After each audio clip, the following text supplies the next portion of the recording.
Hello बच्चों,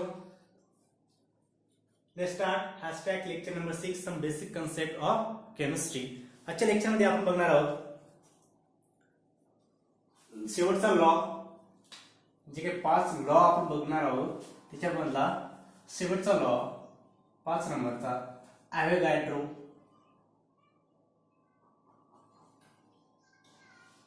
hypothesis. Avogadro hypothesis बघा, एकदम सोपा आणि सरळ सिद्धांत आहे याचा ॲव्होगॅड्रोचा. Avogadro was scientist who says, त्याला सांगितले, काय सांगितले त्यांनी बघा, त्याला सांगितलंय equal volume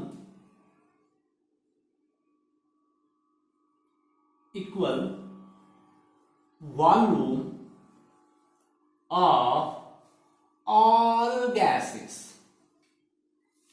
equal volume of all gases म्हणजे कोणताही गॅस असू द्या, हायड्रोजन गॅस असू द्या, नायट्रोजन गॅस असू द्या, ऑक्सिजन गॅस असू द्या, कुठलाही गॅस असू द्या, ऑल गॅसेस त्यांचं व्हॉल्यूम जे असेल ते जर सारखं असेल, ठीक आहे, equal volume of all gases content, ठीक आहे, all gases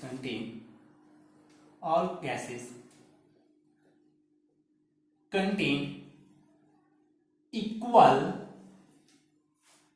number of molecules,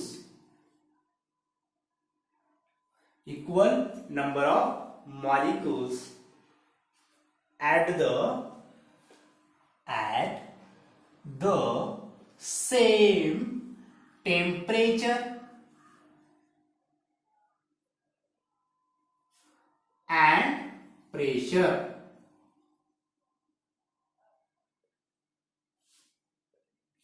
Simple law. Equal volume of all gases contain equal number of molecules at same temperature and pressure. Temperature आणि प्रेशर जर आपण सेम ठेवलं, कुठलाही gas असू द्या, ठीक आहे, त्यांचं जे काही व्हॉल्यूम आहे, मला एक्झाम्पल देतो, एक्झाम्पल दिल्याच्या नंतर क्लिअर होतं. एक्झाम्पल, सपोज मी काय केलंय, एक कंटेनर घेतलंय,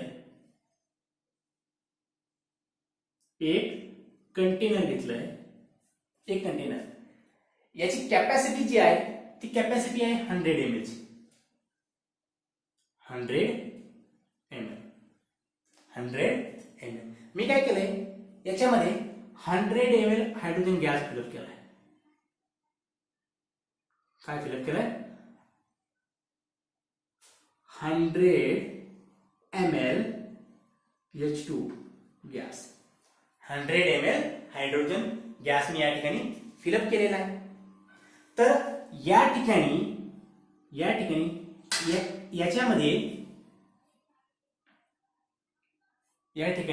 याच्यामध्ये काय,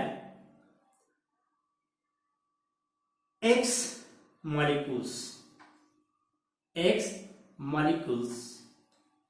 ऑफ हायड्रोजन, याच्यामध्ये काय X मॉलिक्यूल आहे.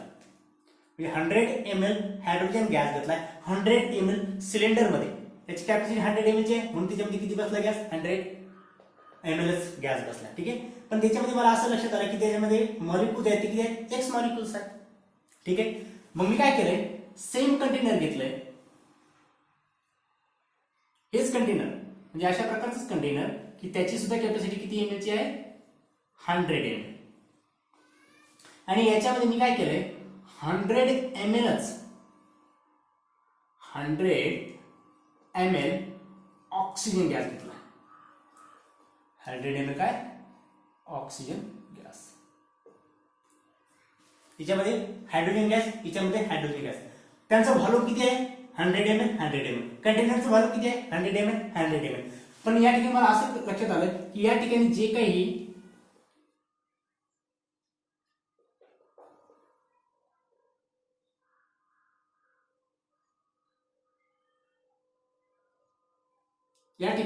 X molecules ऑफ ऑक्सिजन, त्या कंटेनर मध्ये मला असं आढळलं की या ठिकाणी सुद्धा काय X नंबर ऑफ मॉलिक्युल्स आहेत, इथे सुद्धा X नंबर ऑफ मॉलिक्युल्स, इथे सुद्धा X नंबर ऑफ मॉलिक्युल्स.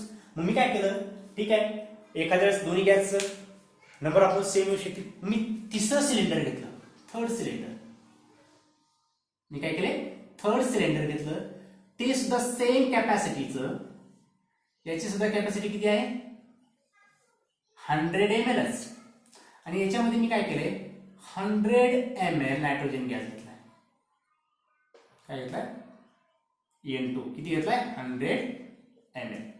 हा सुद्धा काय गॅस आहे, नायट्रोजन गॅस 100. आणि या ठिकाणी मला असं लक्षात आलं की याचे सुद्धा नंबर ऑफ मोल्स किती आले, X molecules, X molecule of N2 gas. बघा, X molecule of N2 gas म्हणजे बघा, सिलेंडरची कॅपॅसिटी 100 ml 100 ml 100 ml. मी याच्यामध्ये 100 ml हायड्रोजन गॅस घेतलाय, याच्यामध्ये सुद्धा 100 ml ऑक्सिजन गॅस घेतला, याच्यामध्ये 100 ml नायट्रोजन गॅस घेतला. म्हणजे बघा, गॅस वेगवेगळे आहे की नाही, hydrogen, oxygen, nitrogen. Cylinder same आहे, त्यांचं व्हॉल्यूम सुद्धा सेम आहे. लॉ काय सांगतो बघा, equal volume of all gases. Equal volume आहे, इथे 100 ml आहे, इथे 100 ml आहे, इथे सुद्धा 100 ml आहे. ऑल गॅसेस म्हणजे कुठलाही गॅस असू द्या, नायट्रोजन असू द्या, ऑक्सिजन असू द्या, हायड्रोजन असू द्या, हेलियम, कुठलाही गॅस असू द्या, ठीक आहे. त्या गॅसेसचं व्हॉल्यूम कसं आहे, सेम आहे. Equal volume of all gases contain काय, contain equal number of molecules. किती आहेत, X molecule, X molecule, X molecule. म्हणजे तिन्ही मध्ये मॉलिक्युलची संख्या कशी आहे, सेम आहे.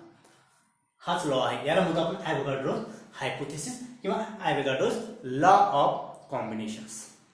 ठीक आहे. Equal volume of all gases content equal number of molecules. म्हणजे कुठलाही गॅस असू द्या, त्यांचं व्हॉल्यूम जर का सारखं असेल तर तिच्यामध्ये मॉलिक्युल्स मात्र सारखेच असणार आहे. म्हणजे असं नाही की या ठिकाणी हायड्रोजन गॅस आहे म्हणजे हायड्रोजन गॅसचे मॉलिक्युल वेगळे असतील, नायट्रोजन गॅसचे मॉलिक्युल वेगळे असतील, ठीक आहे, म्हणजे त्यांची संख्या वेगळी असेल किंवा त्यांचं व्हॉल्यूम वेगळं असेल, असं नाही. आलं लक्षात. म्हणजे all gases equal volume content equal number of molecules. आणि हाच लॉ आहे. ठीक आहे. अजून तुम्हाला एक्सप्लेन करतोय. सपोज कन्सिडर करा, मी काय केलंय, या ठिकाणी 100 ml मिथेन, 100 ml मिथेन आहे. आता 100 ml मिथेन मध्ये Y मॉलिक्युल्स आहेत. किती मॉलिक्युल्स आहेत, Y मॉलिक्युल्स. ठीक आहे. आता मी काय केले, 100 ml म्हणजे व्हॉल्यूम सेम ठेवलंय. किती आहे, 100 ml कार्बन डायऑक्साइड घेतला, 100 ml कार्बन डायऑक्साइड. या ठिकाणी मला सांगा याचे मॉलिक्युल्स किती असतील, मग आता वायच, बरोबर आहे की वाय मॉलिक्युल्स, वाय मॉलिक्युल्स. कारण की व्हॉल्यूम सेम आहे की नाही, व्हॉल्यूम सेम आहे, गॅस कुठलाही असू दे, व्हॉल्यूम सेम आहे, त्यांची मॉलिक्युल सुद्धा सेम असते. आलं लक्षात. सपोज या ठिकाणी मी 50 ml कार्बन डायऑक्साइड घेतला. किती ml घेतलाय, 50 ml. आता 50 ml आहे म्हणजे व्हॉल्यूम कसं झालं, कमी झालं, हाफ झालं. म्हणजे या ठिकाणी काय असेल, Y/2 half molecules, half molecules. लक्षात. म्हणजे व्हॉल्यूम कमी झाले, नंबर ऑफ मॉलिक्युल्स सुद्धा कमी झाले. आलं लक्षात, लक्षात येते. अशा प्रकारे. ठीक आहे. म्हणजे बघा या ठिकाणी सपोज मी काय केले, 200 ml N2 गॅस घेतला, 200 ml. आता 100 ml 100 ml म्हणजे Y कमी झालं, म्हणजे Y ला डिवाइड केलं 2 न, हाफ झालं. ठीक आहे. आता याची डबल झालं म्हणजे काय, 2Y मॉलिक्युल्स. म्हणलं की नाही, 2Y मॉलिक्युल्स.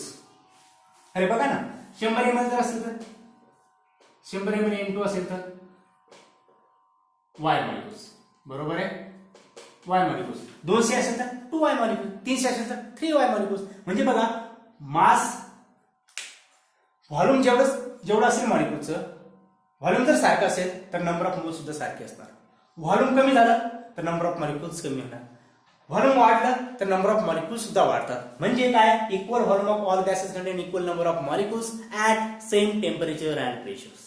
टेम्परेचर आणि प्रेशर सेम असायला पाहिजे. ठीक आहे. एवढी कंडिशन आहे काय, at same temperature and pressure. Got it. इथपर्यंत नोट डाऊन करा आणि तुम्हाला लॉ समजला की नाही कमेंट करा. ठीक आहे, लिहून घ्या.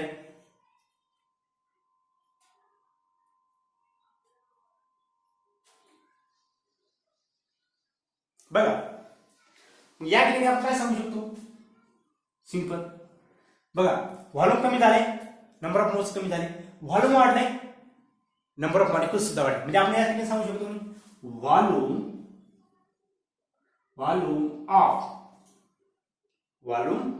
Of gas, volume of gas is directly proportional to the number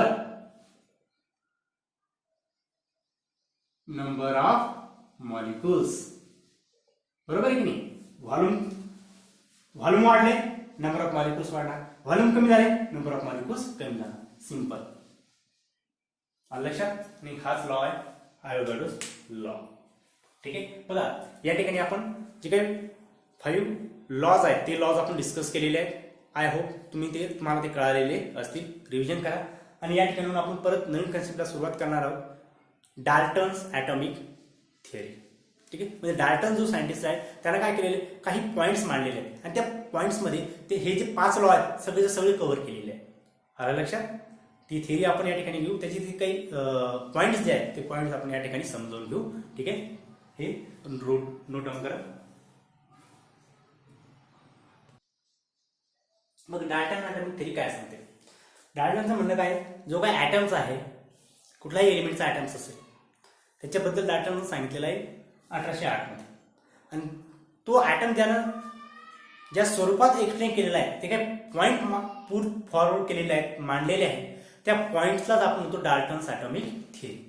ठीक आहे. सुरुवात करू आपण डाल्टन ॲटॉमिक थिअरीचे पॉईंट समजावून घेऊ. पहिला जो पॉईंट आहे डाल्टन ॲटॉमिक थिअरीचा तो काय सांगतो,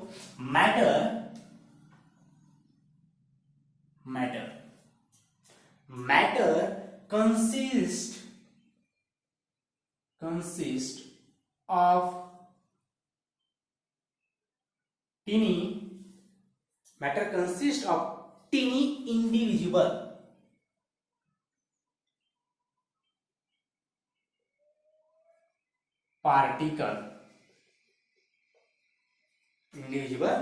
particle called atom.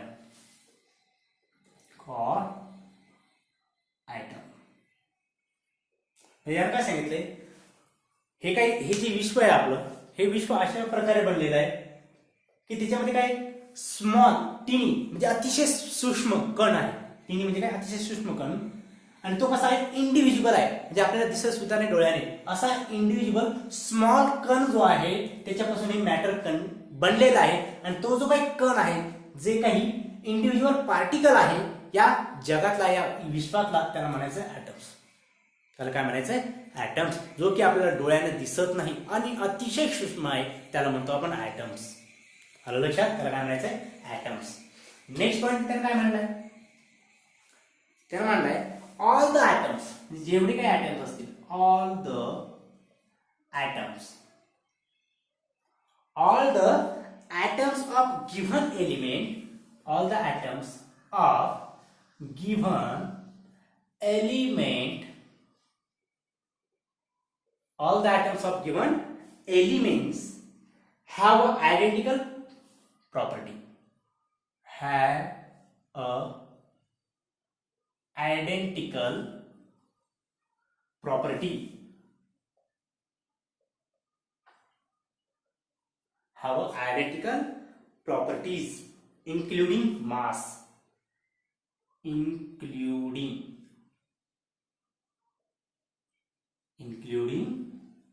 mass. म्हणजे काय बघा, ऑल द ॲटम. सपोज कुठलाही ॲटम घ्या. सपोज तुम्ही घेतला गोल्ड. काय घेतलं तुम्ही, गोल्ड घेतला, सोनाचा एक तुकडा घेतलाय छोटासा. ठीक आहे. आता याला तुम्ही काय केलंय, याचं डिवायडेशन केलेलं आहे 2 पार्टमध्ये. काय केले तुम्ही, डिवायडेशन केले 2 पार्टमध्ये आणि 2 पीस तुम्ही तयार केले. 2 पीस तुम्ही तयार केले. म्हणजे हा सुद्धा काय कशाचा आहे, गोल्डचाच पीस आहे. आणि हा सुद्धा काय, गोल्डचा पीस आहे. 2 गोल्डचे तुकडे तयार केले. ठीक आहे. आता बघा, याच्या ज्या काही प्रॉपर्टीज असतील,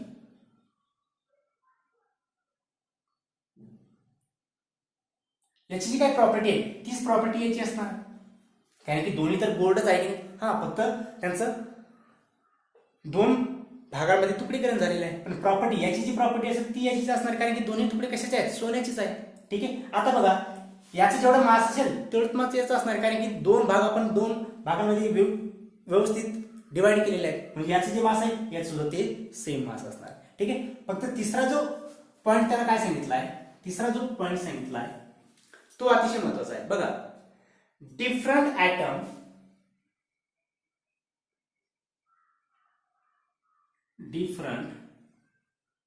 ॲटम ऑफ एलिमेंट्स, म्हणजे जो काही वेगळा ॲटम्स आहे एलिमेंटचा डिफरिंग मास, तो काय असेल, डिफर इन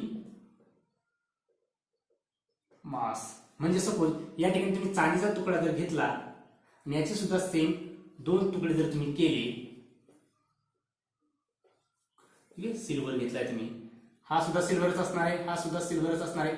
याचे जे काही प्रॉपर्टी आहे याची प्रॉपर्टी आणि याची प्रॉपर्टी कशी असणार आहे, सेम असेल, सेम प्रॉपर्टी असेल. ठीक आहे. यांचं मास सुद्धा सेम असेल, मास कसं असणार आहे, सेम असणार आहे. पण मला सांगा आता या दोन तुकड्याचं मास या दोन तुकड्यासारखं असेल का, नाही, कारण की हा गोल्डचा तुकडा आहे आणि हे कशाचे आहे, सिल्वरचे आहे. म्हणजे ॲटम ऑफ डिफरंट एलिमेंट, म्हणजे दुसऱ्या एलिमेंटचा जर का ॲटम जर कन्सिडर केला आपण, त्याचं मास सुद्धा वेगळं असणार आहे आणि त्याची प्रॉपर्टी सुद्धा वेगळ्या असणार आहे. हाच point, differ atom of elements different in mass. Different atom of element differ in mass, म्हणजे त्यांचं मास कसं असणार आहे, वेगवेगळं असणार आहे. आलं लक्षात, कळालं तुम्हाला. ठीक आहे. बघा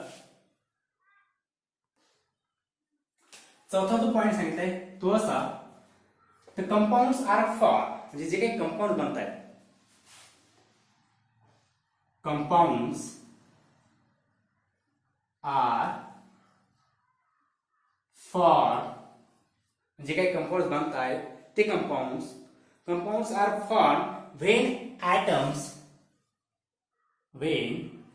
atoms of different element, जे काही एलिमेंट आहेत different atom of elements combine with fixed proportion.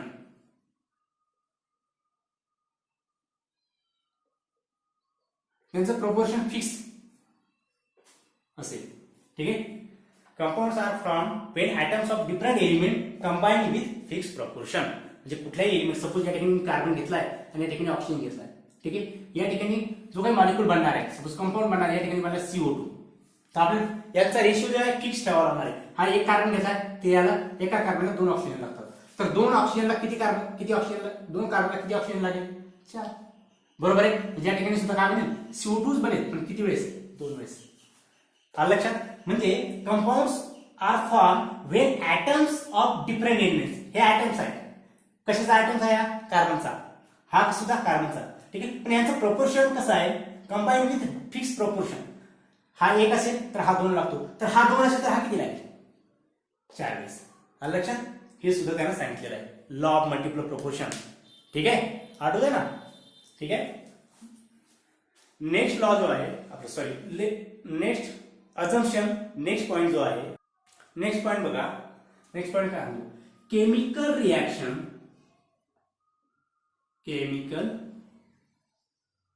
Reactions, ज्या काही केमिकल रिॲक्शन घडत आहेत, chemical reaction involve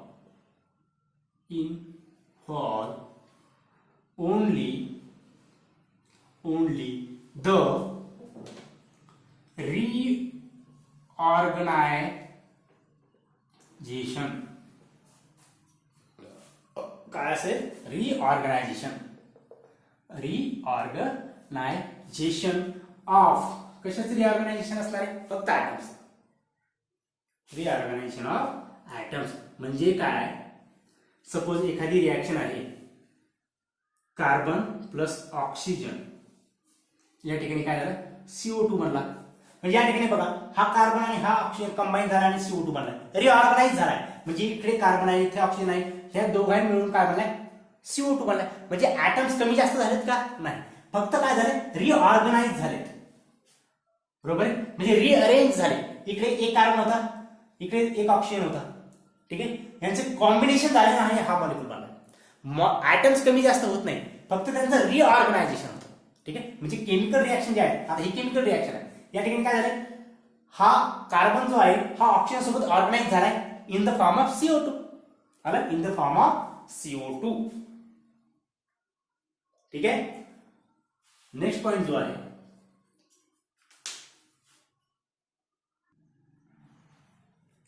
atoms neither, जे काही atoms आहेत, atoms neither created nor destroyed. म्हणजे जे काही atoms आहेत त्यांना आपण क्रिएट करू शकत नाही किंवा डिस्ट्रॉय करू शकत नाही. इन केमिकल रिएक्शन, जे काही केमिकल रिएक्शन असेल, इन केमिकल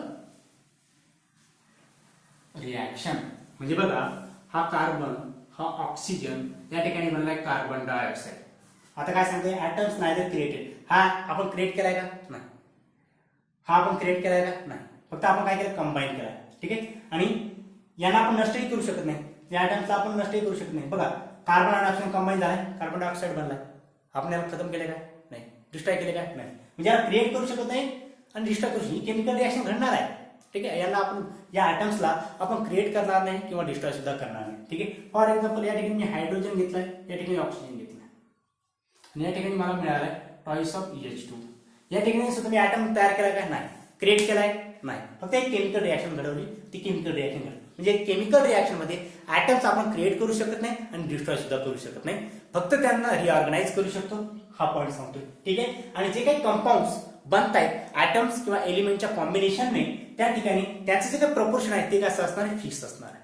आलं लक्षात, की असं नाही की 1 ml तुम्ही हायड्रोजन घेताय आणि 10 ml ऑक्सिजन टाकलं तर रिॲक्ट होईल का, नाही. त्याला जेवढा प्रपोर्शन मध्ये लागणार आहे ऑक्सिजन तेवढाच तो घेणार आहे. आलं लक्षात. Different atoms of different element having different in mass and property, म्हणजे वेगवेगळा एलिमेंट असे, एक सिल्वर आहे, एक गोल्ड आहे, दोन्हीच्या प्रॉपर्टी वेगवेगळ्या असेल आणि दोन्हीचं मास सुद्धा वेगळं असेल. आलं लक्षात. Matter consist of any individual particle, जे काही मॅटर जे बनलेलं आहे हे स्मॉल सूक्ष्म कणांनी बनलेलं आहे, त्याला आपण डोळ्याने पाहू पण शकत नाही. ठीक आहे, आणि त्यालाच काय म्हणतो आपण, ॲटम्स. Got it. आणि या थेरीला आपण म्हणतो डाल्टन्स ॲटॉमिक थेरी. ठीक आहे, आज आपण डाल्टन ॲटॉमिक थेरी आणि एक लॉ बघितला शेवटचा, ॲव्होगाड्रोस लॉ. ठीक आहे, व्यवस्थित बुक्स मधून वाचा, त्याच्या तुमच्या नोट्स स्वतः तयार करायला शिका आणि अभ्यास करायला सुरुवात करा. ठीक आहे, आज आपण या ठिकाणी थांबू. All the very best. आणि असेच व्हिडिओ पाहत राहा आणि त्याला लाईक करा. ठीक आहे, त्याला लाईक करा आणि आपल्या मित्रांना शेअर करत चला, त्यांचाही थोडाफार त्याच्यामध्ये काय होईल, रस वाढेल. ठीक आहे, all the very best. Thank you.